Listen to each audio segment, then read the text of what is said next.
For some of us, happiness and excitement never seem to stick around for long. Just when we start feeling proud of ourselves and confident about the future, something comes along to pull us back down. It might be a mistake we make that shatters our spirit, an intrusive worry that suddenly takes hold, or an unexpected event that shakes our sense of security. Maybe we stumble across something online that feels cruel and unsettling. Maybe we catch our reflection and feel a wave of disgust. Maybe an old memory resurfaces, something we said or did years ago that could have been misunderstood, and panic sets in.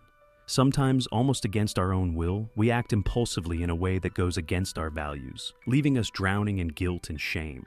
And just like that, within hours or days of feeling good, we find ourselves back in a familiar place of anxiety, self-doubt, and disappointment. It can feel as if we are unknowingly following an unwritten rule.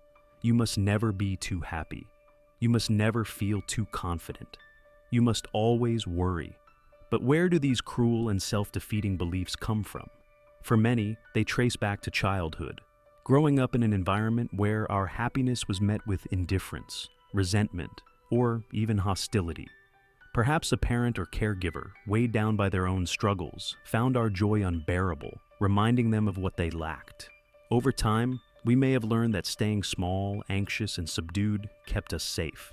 Sadness made us invisible. It didn't provoke envy or resentment. It kept us out of trouble. So, whenever happiness seems within reach, a deep-seated instinct kicks in, one that drags us back to a lower emotional altitude before we can soar too high. We might seek out negative information that confirms our worst fears. We might start arguments, invite criticism, or sabotage ourselves in ways we don't fully understand. If any of this feels familiar, it's worth asking, who in our past made us feel like happiness was dangerous? Whose approval seemed to depend on our sadness? Who taught us that confidence and self-worth were something to be ashamed of? It's time to remind that scared inner child that the people who once demanded our unhappiness no longer have power over us. We don't need to shrink ourselves to make others comfortable. We are allowed to feel joy. We are allowed to believe in ourselves. We are allowed to live without constant fear. Breaking free from the cycle of self-sabotage and emotional lows isn't easy, especially when these patterns have been ingrained in us for so long. But recognizing them is the first step toward change. We no longer have to live under invisible rules that keep us from joy.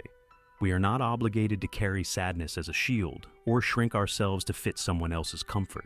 Happiness is not a trap. Confidence is not a crime. We deserve to embrace life fully, without guilt or fear. And when setbacks come, as they always do, we can remind ourselves that we are capable of resilience, that we are allowed to get back up, and that joy is something we don't need to apologize for. Thank you for taking the time to reflect on these ideas. If any part of this resonated with you, I hope it serves as a reminder that you are not alone in these struggles. Healing is a journey, but every step forward, no matter how small, is a victory. Be kind to yourself. You deserve happiness, and you are worthy of a life that feels good.